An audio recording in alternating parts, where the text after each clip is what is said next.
Meskipun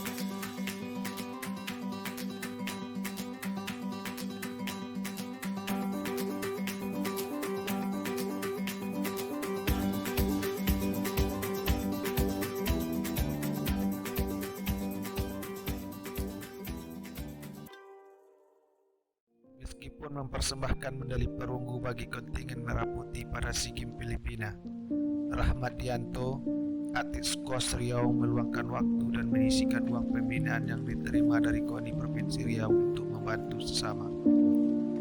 Bersama teman-teman yang sehati, menggagas organisasi Jumat Berkah Nusantara yang berangkat dari rasa keprihatinan terhadap kondisi saudara-saudaranya yang membutuhkan, memberikan bantuan berupa nasi bungkus kepada para pemulung, anak-anak jalanan, pengemis, pengamen dan lainnya secara langsung. Bahkan juga membantu para penderita kanker dengan menggalang donasi melalui media sosial. Bagi Rahmat, terjun dalam misi kemanusiaan adalah mengisi kekosongan batinnya sebagai bekal hidup di akhirat. Beliau bermimpi organisasi yang didirikan semakin besar dan semakin banyak membantu saudara-saudaranya yang membutuhkan. Semoga apa yang dilakukan Rahmat diikuti oleh para atlet lain untuk peduli antar sesama. Assalamualaikum warahmatullahi wabarakatuh. Kembali kita dengan podcast Podium Channel. Inspirasi kita hari ini adalah salah seorang atlet berprestasi Provinsi Riau dari cabang olahraga squash, yang mana walaupun sempat ditolak oleh orang tua untuk menjadi seorang atlet, tetapi dia mampu menghasilkan prestasi dan bahkan diundang ke istana oleh Presiden Jokowi untuk menerima bonus saat memperoleh medali perunggu pada SEA Games di Filipina. Di samping itu, beliau juga sosok yang cukup pintar di dunia pendidikan, di Komlot di S1 dan S2. Bahkan beliau juga mengabdikan diri di dunia sosial dengan biaya pembinaan atlet yang beliau terima di KONI Provinsi. Beliau donasikan untuk sosial kemanusiaan, terutama bagi masyarakat yang sangat membutuhkan bantuan. Dan alhamdulillah telah hadir di tempat kita Rahmat Yanto, salah seorang atlet squash yang sekarang masih aktif ya Rahmat ya? Masih aktif. Dengar informasi bahwa Anda sempat ditolak oleh orang tua untuk menjadi seorang atlet. Ya. Itu bagaimana ceritanya bisa ditolak seperti itu? Ya, jadi ceritanya itu dulu saya dari atlet badminton itu sekitar 5 tahun baru menjadi atlet squash setelahnya di 2013. Nah, jadi di badminton itu dulu saya habis latihan itu motor yang saya kendarai itu hilang. Igor tersebut. Nah, akhirnya saya pulang ke rumah itu jalan kaki udah jam 10 malam posisinya. Jadi lapor ke orang tua shock, terkejut dan marah gitu. Jadi papa bilang udah cari dulu motornya di luar sana, kalau dapat motornya jangan pulang. Nah, cuman ya udah kita tunggu di luar. Akhirnya mama keluar rumah Karena nggak boleh masuk ya? karena mungkin mama gak tega jadi anaknya di luar. Jadi mama keluar rumah. Akhirnya mama dan saya ke kantor polisi untuk buat BAP, laporan bahwasannya ada kehilangan. Akhirnya diproses sampai jam 4 subuh. Akhirnya proses selesai dan pulang. Akhirnya baru dibolehkan masuk karena mungkin tidak tega juga karena lama-lama di luar mungkin dengan ada latihan segala macam. Nah, itulah awal mula yang kurang baik mungkin di dunia peratletan ini kan. Kantor polisi cuma sendiri? Berdua sama mama. Nah, itu habis itu akhirnya mama lah yang menurunkan papa mungkin membolehkan anaknya masuk ke rumah lagi. Iya. Kemudian dalam dunia atlet langsung tetap didukung untuk latihan, untuk menurut di dunia badminton. Setelah itu tuh memang ada sedikit penolakan lah. Udah fokus aja pendidikan gitu kan. Daripada menghabiskan duit aja di atlet gitu kan. Tapi tekad mungkin yang kuat meneruskan juga, walaupun mungkin jamnya dikurangin, waktunya dikurangin di awal kan.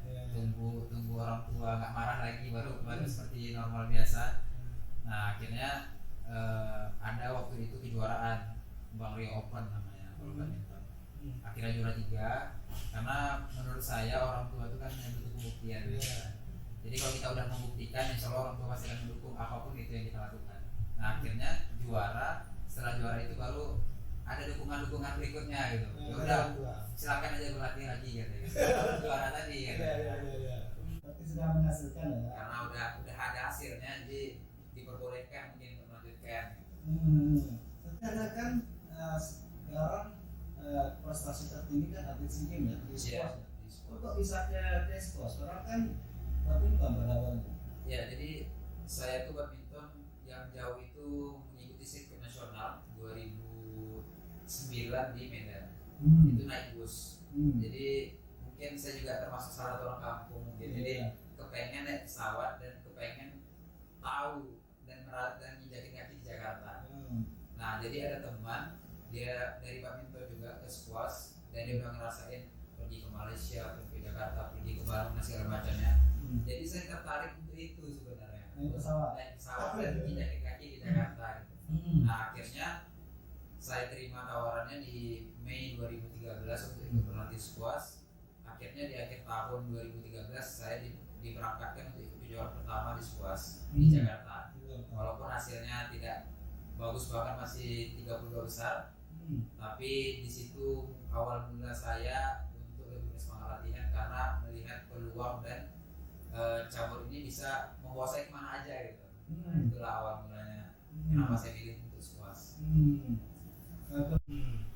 Kemudian ketika Anda mengikuti kejuaraan squash, akhirnya 100% di squash ya, di cabang olahraga squash ya. Ya, karena setelah kejuaraan pertama tersebut, kejuaraan kedua itu langsung kejurnas di 2014. Nah, waktu itu usia saya masih 18 tahun, masih bisa ikut under 19. Nah, di kejurnas itu saya langsung juara 2, alhamdulillahnya. Nah, jadi semenjak itulah makin semangat lagi untuk berlatih karena ini bisa nih, harus juara 1 nasional nih, bisa nih gitu. Nah, dari situlah semangat itu makin bergejolak lah istilahnya kan. Akhirnya Anda terpanggil mewakili provinsi Riau di PON ya? Ya. Pada tahun berapa? Jadi setelah kejurnas U19 itu kita langsung persiapan untuk prapon di tahun berikutnya di tahun 2015 untuk prapon di Jawa Barat. Nah di situ kita juga menghasilkan medali perunggu di bergu campuran, bergu putra Dari kontingen Riau. Dari kontingen Riau, dan itu semuanya putra daerah. Jadi 2012 kita mungkin masih pakai pemain cateran, tapi di 2013 ke atas itu semua putra daerah Riau yang bermain untuk squash di Riau. Karena kita medali di prapon, kita makin semangat untuk persiapan di PON, bahkan kita menggunakan pelatih dari Malaysia, kita berlatih di Malaysia untuk persiapan PON, dan alhamdulillah kita meraih medali perunggu di PON Jabar 2016. Bagaimana perasaan Anda waktu itu ketika Anda mampu memperoleh medali perunggu bagi kontingen? Itu mungkin prestasi yang cukup baik ya di cabang olahraga. Jadi ada juga cerita sedihnya juga waktu itu. Jadi di PON itu kita sebenarnya targetnya adalah bergu putra, karena di prapon kita bergu putra yang kita medali. Tetapi di bergu putra kebetulan saya sebagai penentu itu kalah di bergu putra, dan di situ pada saat itu saya selesai main, saya langsung keluar lapangan. Di sebelah lapangan itu ada hotel, saya langsung pergi ke hotel tersebut. Saya nangis di situ, nangis pengen pulang aja, pengen pulang karena udah ngecewain semua orang lah istilahnya. Karena kita udah persiapan yang matang, kita udah ngorbanin semuanya, tapi hasilnya itu gak sesuai harapan. Nah tapi setelah itu balik lagi ke hotel, briefing segala macamnya, ada lagi nih nomor berikutnya. Karena kita anggap ini kita udah gagal nih di PON nih gitu kan. Karena memang target awal itu di bergu putra, bergu campuran itu tidak ada pikiran untuk dapat di sana. Tapi setelah itu ada bergu campuran, kita disetting lagi semuanya, siapa yang main, siapa yang berpeluang. Akhirnya kita main lagi. Nah alhamdulillah ternyata di situ kita dapetin medali yang kita inginkan. Apa faktor yang membuat Anda mau bertanding lagi dengan ya mungkin sudah down lah ya. Sudah down kemudian mati lagi, bisa apa yang apakah motivasi pelatih atau mungkin ada faktor orang tua atau apa?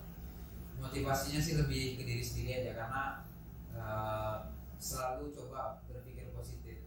Kalau memang waktu itu gagal, tapi ini insya Allah bisa, ini insya Allah bisa. Ya, akhirnya alhamdulillah memang mungkin di situ pelajarannya mungkin ya. Alhamdulillah dapat di Bergu Sampurna. Bagaimana respon tim kontingen Sports Rio waktu itu ketika Anda berhasil? Ya, kita kayak orang dapat apa gitu, karena memang kita tidak diperhitungkan di PON 2016 itu. Riau, Sports Rio itu tidak ada diperhitungkan sama provinsi-provinsi lain, karena kita seputar daerah dan orang tidak mengenal kita siapa gitu. Dan kita tidak ada ranking nasional sama sekali waktu itu. Tapi balik lagi kita pertunjukan di sana, pengurus senang walaupun berkorban banyak, tapi alhamdulillah hasil yang kita dapetin itu sesuai dengan target walaupun beda nomor. Tapi sebelumnya diterapkan memang lolos di lolos. Dan kita dapat medali di bergu putra. Nah, cuma melesetnya di PON kita dapat medalinya itu di bergu campuran. Iya. Menurut Anda pribadi ini kan awal ya di PON Jawa Barat. Iya. Istilahnya belum menikmati suasana pertandingan pada waktu itu. Menurut Anda apa yang membuat Anda bisa berprestasi di PON Jawa Barat pada waktu itu? Kalau kita udah di pertandingan itu, menurut saya itu mental dan kepasrahan diri yang paling utama gitu. Karena kalau teknik dan fisik itu kan udah bukan di situ lagi. Karena kalau mental kita udah anjlok, fisik dan teknik kita tuh nggak keluar. Fisik kita bahkan dropnya tuh bisa jauh gitu. Walaupun mungkin pada saat tes fisik segala macam itu tinggi, tapi kepasrahan diri tadi bahwasanya karena aku udah bekerja keras, karena aku udah berusaha untuk yang jadi terbaik, insya Allah hasil aku dapatkan yang baik. Nah, itu kepasrahan diri di sana. Dan satu lagi pikiran positifnya, ya insya Allah bisa gitu loh. Karena ngeliat semua lawan-lawannya, ini kita bisa nyalip nih gitu. Nah, karena optimisme yang ditonjolkan. Enggak apa prestasi yang dicapai di Jabar waktu itu enggak diinformasikan ke orang tua? Diinformasikan. Apa respon orang tua? Kalau orang tua mungkin responnya senang, tapi nggak yang barbar lah senangnya, cuman ya senang lah gitu. Cuman ya nggak terlalu nggak terlalu gimana, tapi senang, bahagia sih, bisa ngabarin juga ke keluarga lain, misalnya anaknya juara PON segala macam. Iya, dari kebanggaan tersendiri. Setelah di PON Anda juga dipanggil ya untuk memperkuat Merah Putih di SEA Games Filipina pada waktu itu. Itu dipanggil karena prestasi di PON atau mungkin ada ini? Nah, jadi setelah PON 2016 itu saya mengikuti seleksi SEA Games di Malaysia 2017. Cuman saya di peringkat 6, saya nggak lolos. Tapi pada saat kejurnas saya juara 3. 2018 saya ikut kejurnas lagi dan juara 1. Nah, dari situ kejurnas juara 1 nasional. Setelah itulah dapat tiket untuk bisa masuk ke pelatnas untuk persiapan SEA Games 2019. Nah, di Jakarta. Nah, setelah itu disitulah tiket saya untuk masuk pelatnas dan lolos di SEA Games, di tim SEA Games 2019 di Manila. Itu perdana ya Anda keluar negeri? Itu perdana. Kalau luar negeri mungkin udah pernah, tapi perdana mewakili Merah Putih di sana yang pernah resminya. Itu dilepas langsung oleh presiden ya? Dilepas langsung oleh Presiden Jokowi. Dan di sana apa yang pencapaian prestasi di SEA Games? Di SEA Games kita squash dapat 2 medali. Bergu putra dapat medali perunggu, bergu putri juga dapat medali. Para putranya? Ya, putranya saya dan tim. Kita dapat 3 medali. Bergu putra, bergu putri, bergu campuran. Tapi saya main hanya 1 nomor di bergu putra. Bergu putra. Itu lawan yang dikalahkan Pinang waktu itu dari negara mana? Kita kalah sama Malaysia waktu itu karena memang level squash di Asia Tenggara ini Malaysia itu di level 1-nya, Filipina dan Singapura di level 2 dan 3-nya, kita di level 4. Untuk Malaysia itu nurunin lapis ke-5 pemainnya. Tapi masih sapu bersih emas. Karena mereka tuh seperti badminton di Indonesia. Jadi pembinaan dan cabang olahraga unggulan di negaranya. Ya. Sementara kita masih belum populer di negara kita. memang tanda perdana tulis itu memang keyakinan itu prestasi itu ada. Iya, optimisme diri aja, nekat sebenarnya, lebih ke nekat lah. Iya. Kemudian pulang ke Indonesia, apakah prestasi mendapat bonus dari pemerintah atau gimana? Ya, pulang dari Filipina kita tentu banyak dapat sorotan, banyak dapat pujian dari media nasional, dari media lokal juga, dari pemerintah daerah juga, dari pemerintah pusat juga. Ya adalah apresiasi dari pemerintah pusat dan juga apresiasi dari pemerintah daerah untuk atlet yang berprestasi. Dari pemerintah pusat pada itu apa diberi bonus? Diberi bonus uang pembinaan serta uang pembinaan aja. Kalau di daerah bonus prestasi sama uang pembinaan bulanan. Uang pembinaan bulanan. Dari pemerintah Indonesia pada waktu itu berapa jumlah nominal yang Anda terima? Nominalnya sekitar 120 juta. 120 juta diserahkan langsung oleh Jokowi. Diserahkan langsung oleh Bapak Jokowi dan tidak ada potong pajak. Tidak ada potong pajak. Apa respon Anda ketika Anda bertemu dengan Presiden Republik Indonesia di penyerahan bonus ini? Senang sih ketemu Presiden karena baru pertama kali juga mungkin makan bersama, sekaligus ada ngobrol sedikit juga sama Presiden, jadi ada kebanggaan tersendiri. Apa yang Anda sampaikan ke Presiden Republik? Kalau penyampaian karena kita ngobrolnya bareng-bareng juga, jadi ikut nimbrung gitu aja. Kita dari squash nih Pak, mohon dukungannya untuk squash Indonesia untuk bisa lebih baik. Saya pulang dari ini ya? Ya, sepulang dari Filipina. Sebenarnya Anda juga menerbitkan sebuah buku tentang perjalanan Anda di squash.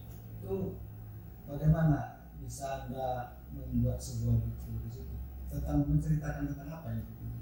Ya, buku itu kan sebuah karya, Bang. Jadi karya itu pasti mati pun karya itu akan tak ada gitu. Jadi karya itu abadi gitu.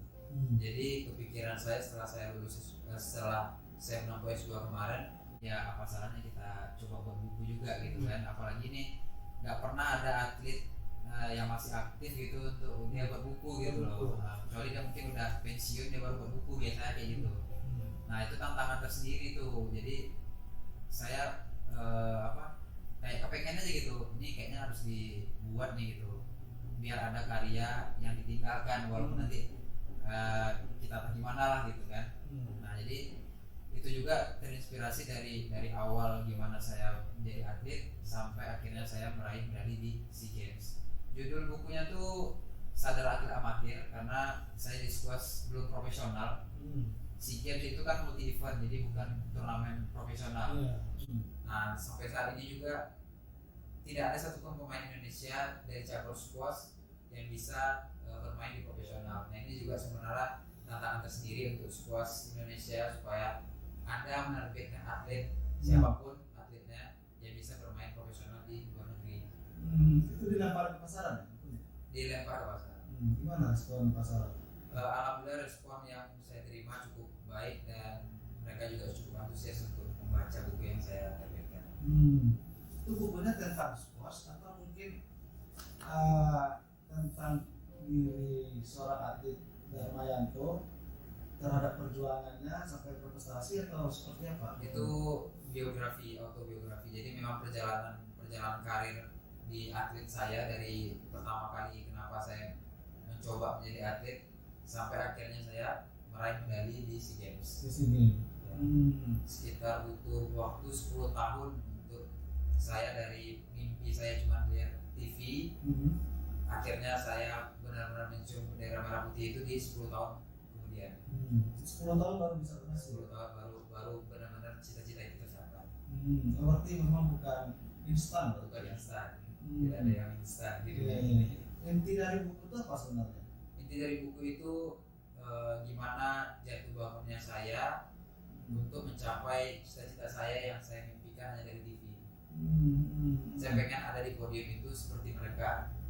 Nah alhamdulillah walaupun tidak seperti podium mereka, tapi saya udah mewakili Indonesia dan mencium merah putih di depan banyak orang.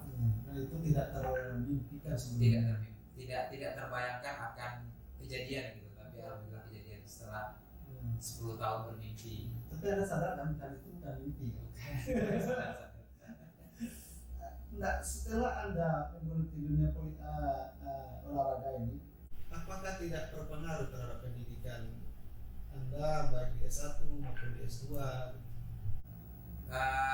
Alhamdulillah selama saya menempuh pendidikan dan juga menjadi seorang atlet, juga menjadi seorang aktivis juga, semuanya berjalan serempak dan lancar alhamdulillahnya. Saya juga nggak ngerti kenapa bisa lancar juga, tapi alhamdulillah S1 saya juga cepat selesai dan nilai bagus.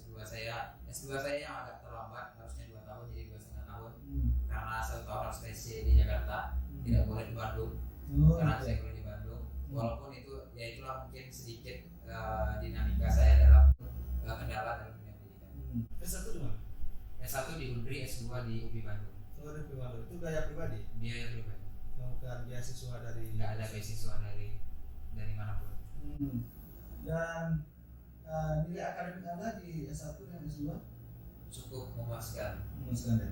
Ya, Atau komplot mungkin? S1 saya kumlot, S2 saya juga kumlot. Oh, S2 juga komplot. Alhamdulillah. Tapi kegiatan olahraga tidak menghalangi Tidak menghalangi. prestasi ya. Di situ. Bagaimana Anda bisa masuk ke dalam dunia sosial, yang mengabdikan diri di dunia sosial? Sebelum Anda kan juga salah seorang pimpinan dari Jumat Berkah Nusantara ya. Itu bagaimana bisa terpikir ke situ? Mungkin awal mula saya melakukan itu mungkin gerakan dari hati aja ya. Jadi ngeliat orang susah itu kayaknya nggak bisa gitu, kayak pengen bantu gitu. Tapi kan kita karena keterbatasan yang kita miliki juga, kita bisa bantunya itu hanya sedikit gitu awal-awalnya. Tapi semakin kesini 2019 saya ketemu orang yang hebat-hebat juga di Bandung. Kita bergabung, ada yang dari Medan, ada yang dari Padang, ada yang dari Lombok, ada yang dari Kalimantan, ada yang dari Belitung. Waktu itu kita berkumpul semua orang-orang hebat. Kita buat satu komunitas awalnya, namanya Jumat Berkah Nusantara, yang di situ pada saat COVID pula. Nah, jadi kita berkumpul untuk memang tujuannya bantu orang sebanyak mungkin, apapun yang bisa kita bantu gitu. Nah, alhamdulillah berkembang sampai saat ini udah menjadi yayasan dan udah ada badan hukumnya. Nah, kita tinggal pengembangan untuk bisa lebih banyak lagi orang yang dapat kita bantu. Itu bergerak di bidang apa?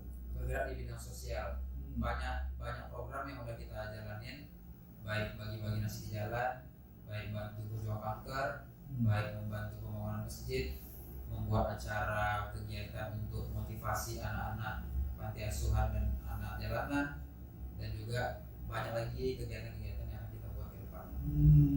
Dan itu tercipta lahir itu di Bandung ya? Lahirnya di Bandung dan akhirnya sekarang berjalan di 2 tempat, di Bandung dan di Pekanbaru. Walaupun di Bandung agak on and off, tapi di Pekanbaru terus konsisten untuk berjalan. Dan itu awal mulanya apa? Gerakan apa? Awal mulanya tuh saya lagi habis main bola sama teman dari Padang, namanya Abdul Rahmat juga. Nah, kita berjalan berdua ke kosan jalan kaki, jadi sambil cerita terbesit lah pengen membuat komunitas ini. Ayo bang, kita bantulah sekeliling kita, apa yang bisa kita bantu. Oke, dari aku 50.000, dia juga udah bang, aku juga 50.000. Kita kumpul 100.000, kita belikan ayam ke pasar, kita beli beras, kita beli sayur dan cabai dan segala macamnya, kita masak sendiri, kita buat sendiri. Akhirnya terbuat 15 bungkus makanan, kita bagi masak sendiri ya? Kita masak sendiri, bagi-bagikan di jalan, kita share di media sosial kita berdua. Ada yang tertarik tadi dari Lombok, yang dari Medan, dari apa, tertarik mereka untuk bergabung. Akhirnya semakin besar, bahkan sampai 100 kotak kita bagikan, bahkan pernah sampai 1.000 kotak kita bagikan. Nah, itulah mungkin karena itu donatur atau itu donatur di media sosial tadi. di media sosial. Jadi mungkin karena niat tadi yang lurus mungkin ya, karena kalau niat kita udah gak lurus di bidang itu akan jatuhnya akan ria, akan gak baik ujungnya. Tapi alhamdulillah semua kita ingatkan terus bahwasanya niat kita untuk bantu orang. Alhamdulillah sampai sekarang yayasan itu berjalan. 15 bungkus awal tadi itu diserahkan ke anak-anak jalanan. Di jalanan kita serahin sama orang yang mulung, orang yang ngamen, orang yang jualan-jualan kayak keripik gitu. Oh, langsung didistribusi langsung Langsung ke kawan yang distribusikan. kedua tadi itu. Pakai motor waktu itu awalnya. Kemudian di bidang lain selain memberikan bantuan makanan, tergerak di bidang apa lagi? Kita kemarin membantu santunan anak yatim. Itu kalau di Pekanbaru mungkin udah semua panti asuhan Pekanbaru insya Allah kita udah benar-benar datangin, udah kita santunin. Terus kita ada program sama PMI juga donor darah. Itu kemarin kita kerjasama sama salah satu coffee shop yang ternama juga di Pekanbaru. Habis itu kita bekerja sama kita di Sadarkom untuk membuat campaign mencari donasi untuk membantu pejuang kanker yang ingin survive dan juga membantu mereka meringankan beban mereka juga. Ada 7 pejuang kanker serta 1 organisasi pejuang kanker juga yang kita bantu, dan juga membuat kegiatan motivasi kepada anak-anak yatim panti asuhan dan anak jalanan, bahwasanya mereka juga harus dan bisa untuk hidup layak gitu. Setelah mereka keluar dari panti asuhan atau anak jalanan ini bisa survive dari hidupnya di jalanan. Pejuang kanker tadi itu dalam apa? Sakit kanker apa ya? Itu awal mulanya dari memperingati Hari Kanker Sedunia. Habis itu kita buat kampanyenya dan beberapa dari mereka itu ada yang kena kanker payudara, kanker paru-paru, leukemia. Leukemia itu ada 3 orang, kanker paru-paru ada 2 orang, dan 1 orang kena kanker payudara. Serta 1 organisasi kanker anak Indonesia. Itu terselamat aja. Kebetulan memang 2 orang ada yang meninggal waktu itu. Karena mungkin kondisi mereka pada saat kita survei langsung ke tempatnya memang kondisinya memprihatinkan juga, udah kayaknya udah berat gitu untuk ditolong, tapi karena niat kita untuk membantu mereka, jadi kita benar-benar serahin semua ke mereka yang layak kita bantu. Itu 2 orang yang meninggal, 1 baru menikah dan baru punya anak usia 2 tahun. Nah situ juga teriris juga kita dengar cerita si abang meninggal tapi masih nyisain anak yang masih kecil. Nah Kanker paru ya? kanker paru-paru masih usia 34-an. Itu di rumah sakit atau di rumah? Di rumahnya waktu itu.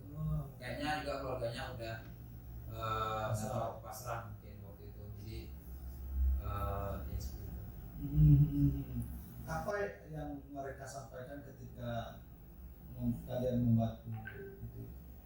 Ya awalnya si kakak udah nolak untuk menerima donasi dari kita karena waktu itu posisinya abangnya udah meninggal, jadi mungkin lebih layak dikasihkan ke pejuang kanker lainnya.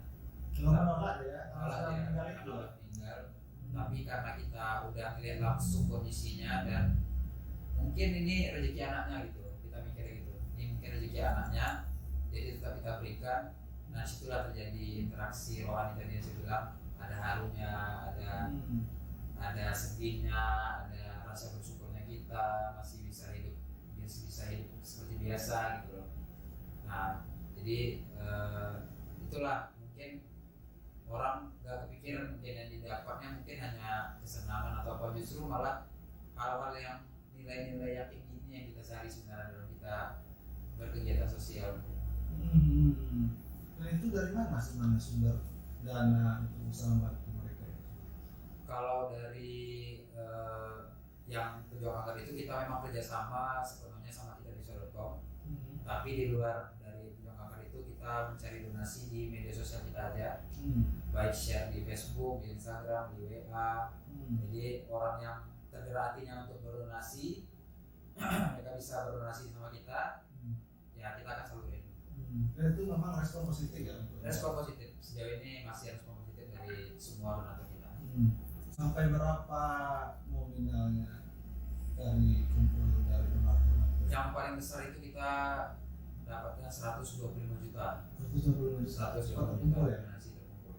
Bahkan Bahkan itu bisa lebih lagi waktu itu, cuman tidak kita lanjutkan karena takut nanti malah kebanyakan dana, malah kita bingung nanti mau nyalurinnya gimana gitu. Tapi alhamdulillah sekarang masih berjalan ya? Alhamdulillah sekarang masih berjalan. Kita mau ada program baru lagi. Kita akan kasih motivasi, pelatihan skill dasar untuk anak-anak jalanan dan panti asuhan. Skill mungkin kayak pangkas rambut, kayak ngebengkel, kayak menjahit, dan jadi MC, dan mungkin banyak hal lain lagi yang akan kita ciptakan. Semoga ini berdampak positif untuk mereka juga dan untuk donatur kita yang bersedia membantu kita. Sebenarnya yang Anda cari ini sebenarnya apa sebenarnya? Dari prestasi atlet konsen ke situ kah? Atau mungkin ya bagi sebagian orang mungkin ketika dia menghasilkan di dunia atlet, seorang atlet, ya mungkin dia akan menggeluti secara konsisten seperti itu kan. Tapi Anda mau menghabiskan waktu dengan pengabdian sosial ini. Sebenarnya yang dicari itu apa sebenarnya? Yang dicari itu adalah kepuasan diri dan juga mungkin untuk meningkatkan rasa bersyukur kita terhadap apa yang sudah dikasih ke kita. Karena kalau dunia kan ya udah, maksudnya tuh ya jalan aja gitu. Kita hidup, kita makan, kita sakit, kita sehat, kita berinteraksi sama orang, kita dapat hujatan, kita dapat ujian, itu kan akan berjalan dengan sendirinya. Tapi secara rohani itu yang butuh mungkin bagi saya pribadi ya, bagi saya pribadi itu ngasih makan rohani itu juga penting. Nah jadi itu juga kadang kalau bahkan nggak jadi kebiasaan gitu bang, bahkan kalau nggak ngasih seminggu itu rasanya tuh kayak ada yang kurang gitu. Nah itu mungkin karena kebiasaan tadi juga. Anda kan masih muda sebenarnya ya. Apa salahnya mungkin uang dari atlet itu dikumpulkan untuk apa kehidupan lah gitu, menata kehidupan, tetapi mau dihabiskan dengan dunia sosial ini. Ya kalau orang mungkin menyadari justru dengan kita menolong orang, kita suatu saat akan ditolong orang. Itu udah pasti. Itu kayak apa, janji alam gitu. Kayak karma lah. Itu karma baiknya gitu. Karma sebaliknya, karma buruknya kalau kita buat jahat sama orang, suatu saat kita pasti akan jahat orang. Itu udah pasti kejadian. Nah, saya cuma berpikiran itu aja, kalau kita nolong orang, insya Allah kita akan ditolong orang gitu. Nah, itu orangnya siapa, orangnya kapan dan dimanapun, insya Allah pasti akan ada gitu pertolongan dari orang lain juga.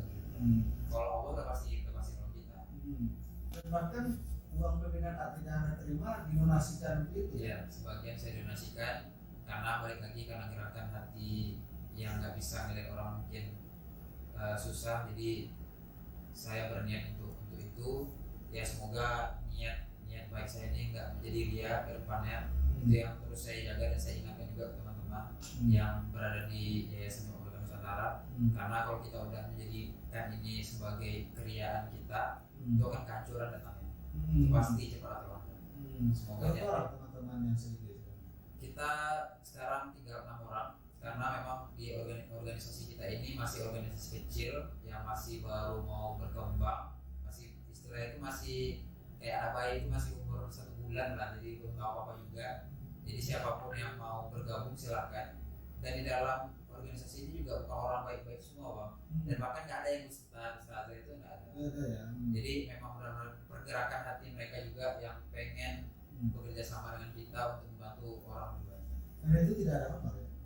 Tidak ada honor Rp1.000 pun sampai detik ini. Berarti memang terpanggil hati masih. Target Anda ke depan ini kan Anda sebagai seorang atlet sports sampai sekarang ini masih aktif. Target Anda ke depan kapan di dunia olahraga? Ya, kalau untuk target saya di squash, kita kan 2023 ini mau prapon di bulan Agustus, insya Allah kalau jadi. Di 2014 kita akan pon. Kebetulan ini rintangan yang cukup berat juga istilahnya untuk squash Riau sekarang, karena karena kita memiliki fasilitas yang balik lagi sama seperti dulu lagi, kita hanya ada satu lapangan dengan jumlah atlet yang banyak. Jadi keefektifan kita menggunakan lapangan juga berkurang, kualitas kita berlatih juga tentunya tidak bagus. Tapi dari semua kekurangan itu dulu kita bisa, insya Allah kita sekarang juga masih dengan optimisme yang sama. Kita akan coba berusaha semaksimal mungkin dari atlet untuk bisa berprestasi lagi di PON 2024 insya Allah. Sumatera di Sumut Aceh. Di Ya? Sumut Aceh. Dan peluang itu memang ada. Peluang itu sangat ada, sangat ada sekali. Lawan yang ini daerah mana? Lawan Kita juga masih berada di 5 besar nasional sebenarnya. Di nomor 1 itu masih Jabar, nomor 2 DKI, nomor 3 Jawa Tengah, nomor 4 Riau, nomor 5 Kalimantan. Kalau di seniornya. Tapi kalau secara keseluruhan kita di nomor 5. Kalau ditambah junior dan senior kita peringkat 5. Tapi kalau di senior kita bisa peringkat 4. Kalau untuk sekarang. Itu turun di nomor apa? Di PON besok itu di PON dan Prapon ada 7 nomor. Ada di tunggal putra, tunggal putri, bergu putra, bergu putri, bergu campuran, ganda putra dan ganda putri. Mana turun di nomor?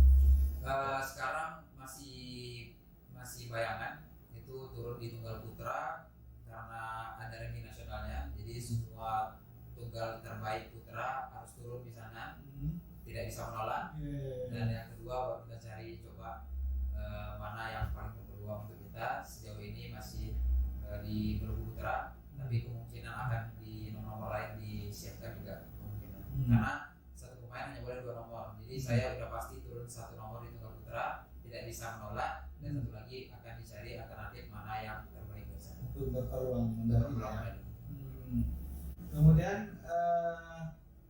yang berjasa terhadap Anda terhadap pencapaian prestasi ini siapa sih? Kalau boleh jujur itu memang hanya beberapa orang, jadi bisa dihitung jari lah gitu. Jadi samping keluarga, orang tua, support dari keluarga, orang yang berjasa itu ya seperti Pak Devi Erdaud itu benar-benar sangat berjasa bagi karir saya. Terus almarhum pelatih saya dari Malaysia, Coach Ahmad, udah meninggal waktu selesai PON. Beliau meninggal di Terengganu, kita langsung pergi ke sana untuk melayan. Yaitu mungkin bentuk berterima kasih kita juga, walaupun jauh tapi itu 12 jam dari Kuala Lumpur ke Terengganu kami tempuh aja, ya itulah kita saking apanya berterima kasihnya. Terus ada Pak Masrur juga, Pak Manto juga, Bang Dodi juga, dan Pak Adizar sebagai ketua umum yang lama. Ya insya Allah ketua umum baru juga dapat memberikan positif untuk sebuah provinsi. Selain sebagai atlet, Anda sekarang sudah berprofesi sebagai? Saya sebagai guru di Cendana, Oh, di di Yayasan Pendidikan Cendana. Guru olahraga. Guru olahraga. Apakah Anda terniat untuk ikut di PNS atau apa? Sejauh ini saya hanya mengalir aja. Jadi dulu sebelum di Cendana saya ikut CPNS, walaupun udah di SKB, udah di perhitungan terakhir tidak lolos, tapi mungkin tidak rezeki, akhirnya masuk Cendana. Dan mungkin di sini rezeki saya yang sekarang, jadi tidak mungkin rezeki yang ada saya tolak terus. Kalau dulu mungkin ada juga beberapa saya tolak, maksudnya itu saya pengen fokus jadi atlet gitu. Nah cuma untuk sekarang nggak mungkin lagi saya tolak lagi rezeki yang ada nih. Jadi saya terima, ya alhamdulillah udah berjalan sekitar 8 bulan di Cendana, dan saya menikmati setiap proses kehidupan saya. Dari kehidupan kemanusiaan dan yayasan yang Anda lahirkan tadi, apa keinginan Anda yang belum tercapai sudah? Keinginan saya untuk tercapai kalau di keluarga itu pengen ngebahagiain lah tentunya kedua orang tua dan keluarga saya, dan tidak pengen ada keluarga saya yang kesusahan. Itu yang paling pertama. Yang kalau di squash saya memang bercita-cita untuk meraih medali emas PON. Sebenarnya umur emas saya itu di PON 2020. Waktu itu juga dari 2018, 19 dan 2020 itu benar-benar kejayaan saya waktu itu saya pikirnya. Tapi di PON 2020 kita ada squash, cabang squashnya memang nggak ada, jadi nggak dipertandingkan. Nah jadi mimpi itu masih ada, masih masih kepengen. Hmm. Insya Allah mungkin ya dari semua kegiatan saya, ya kalau memang Allah mengizinkan saya dapat medali emas di PON Aceh Medan, insya Allah itu masih jadi mimpi saya juga. Dan yang ketiga saya pengen bangun masjid, insya Allah kalau memang diridhoi Allah juga, itu sebagai tabungan akhir saya. Semoga apa yang udah saya perbuat sekarang dapat hasil sekarang. Kemudian apa yang ingin Anda sampaikan terhadap atlet taruhan mungkin yang amatir sekarang atau mungkin yang sedang berprestasi? Apa yang Anda ingin sampaikan terhadap kawan-kawan tentang kemanusiaan tentang harus ini Ya, kalau untuk sebagai atlet, ada memang beberapa atlet itu yang dia begadang, dia tidak disiplin latihan, tapi dia juara ada. Tapi itu hanya 1 banding 1000 orang yang akan kejadian seperti itu, dan itu hanya cabur-cabur tertentu. Nah, kita sebagai atlet itu harus pola makannya dijaga, istirahatnya dijaga, pergaulan dijaga, terus latihan disiplinnya benar gitu. Karena kalau dilihat, saya selalu berkaca itu sama bulu tangkis. Atlet-atlet dunia bulu tangkis itu, kenapa mereka juara dunia? Latihan mereka tuh gila gitu. Nah, apapun cabangnya itu hal yang sama, konsisten juga perlu gitu. Nah, itu mungkin yang saya pengen untuk atlet-atlet berikutnya, supaya lebih disiplinnya dijaga, pola hidupnya juga dijaga. Karena biasanya ya kita tahu lah, atlet-atletnya kalau dia udah juara sedikit, mereka nggak sombong, nyombongin diri gitu kan, terus pergaulannya bebas gitu. Nah, itu yang terjadi di atlet kita. Ya, semoga atlet Riau ke depan bisa lebih menjaga itu. Dan untuk kegiatan sosial mungkin ya ayo sebanyak mungkin dari teman-teman semua yang ingin bergabung atau pengen membuat sendiri dengan kegiatan yang sama, itu akan lebih banyak kita bisa membuat orang lain tersenyum, dan tentunya tersenyum juga buat kita. Apa mungkin tidak terpikir menggerakkan atlet untuk kemanusiaan mungkin? Saya tidak memaksakan dalam hal itu, tapi kalau memang itu akan terwujud dan bisa diwujudkan, itu lebih baik. Tapi saya tidak memaksakan. Ya, mungkin terakhir Rahmat, dari awal Anda kan tidak didukung oleh orang tua, menggeluti dunia olahraga, kemudian ternyata Anda mampu membuktikan dengan prestasi, lalu terlibat di dunia kemanusiaan, membantu kawan-kawan yang membutuhkan. Kemudian sekarang kita akan menghadapi prapon. Mungkin ada penyampaian Rahmat terhadap orang tua, dukungan, apa yang akan sampaikan? Ya, mungkin mohon dukungannya untuk mama dan papa. Semoga bisa cita-cita yang tercapai ini untuk Mas PON di 2024, juga mungkin PONI juga dari Provinsi Riau juga. Semoga mendukung Skuas Riau, karena Skuas sangat membutuhkan sekali dukungan dari semua pihak, termasuk saya pribadi dan juga teman-teman kita yang akan berjuang, karena Skuas Riau sangat sekali membutuhkan baik dari fasilitas, baik dari akomodasi dan segala macamnya. Ya, semoga cita-cita saya yang mungkin saya juga mungkin ini main PON terakhir. Nah, jadi saya pengen cita-cita saya tercapai dengan semua dukungan orang dan juga orang tua serta keluarga saya. Ya, terima kasih Rahmat. Sama-sama Bang.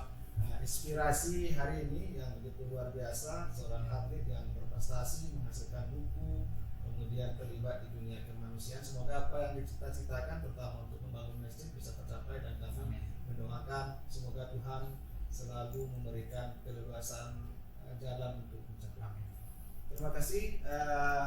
Itulah tadi bincang kita dengan salah seorang atlet squash berprestasi dan cukup mulia apa yang mereka jalankan, termasuk sosial kemanusiaan. Mungkin ada kawan-kawan atlet, kawan-kawan yang berada di luar sana ingin membantu dan ingin terlibat di dunia kemanusiaan bersama Rahmat, mungkin bisa menghubungi beliau. Dan sekian, terima kasih. Jangan lupa subscribe di YouTube kami, Podium Channel.